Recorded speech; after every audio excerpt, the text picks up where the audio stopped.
মৌলভীবাজারে পুনাক বিক্রয় কেন্দ্র উদ্বোধন। মৌলভীবাজার জেলায় পুলিশ নারী কল্যাণ সমিতির পুনাক বিক্রয় কেন্দ্র উদ্বোধন করা হয়েছে।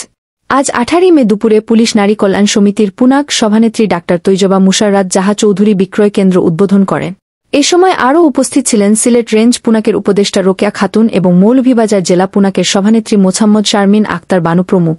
পুনাক সভানেত্রী মৌলভীবাজার শহরের সেন্ট্রাল রোডে সদর পুলিশ ফাঁড়ির বিপরীত পাশে স্থাপিত পুনাক বিক্রয় কেন্দ্র উদ্বোধন শেষে পরিদর্শন করেন এবং বিভিন্ন বিক্রয় সামগ্রী মূল্য তালিকা সহ মালামালের গুণগত দিক যাচাই করে সন্তুষ্টি প্রকাশ করেন।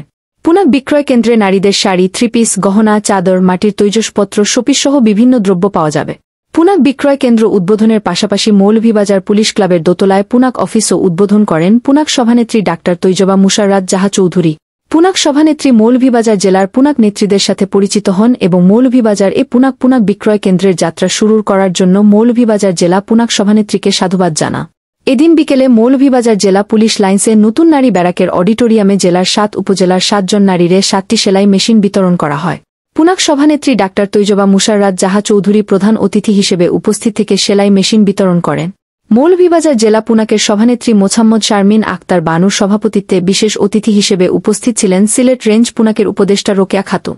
সেলাই মেশিন বিতরণ অনুষ্ঠানে পুনাক সভানেত্রী বলেন, পর্যায়ক্রমে পুলিশ পরিবারের সদস্য এবং সকল নারী পুলিশ সদস্যদের পুনাকের সাথে যুক্ত করে বিভিন্ন হস্তশিল্পের কাজের মাধ্যমে পুলিশ পরিবারের সদস্যদের কর্মসংস্থানের ব্যবস্থা করা হবে।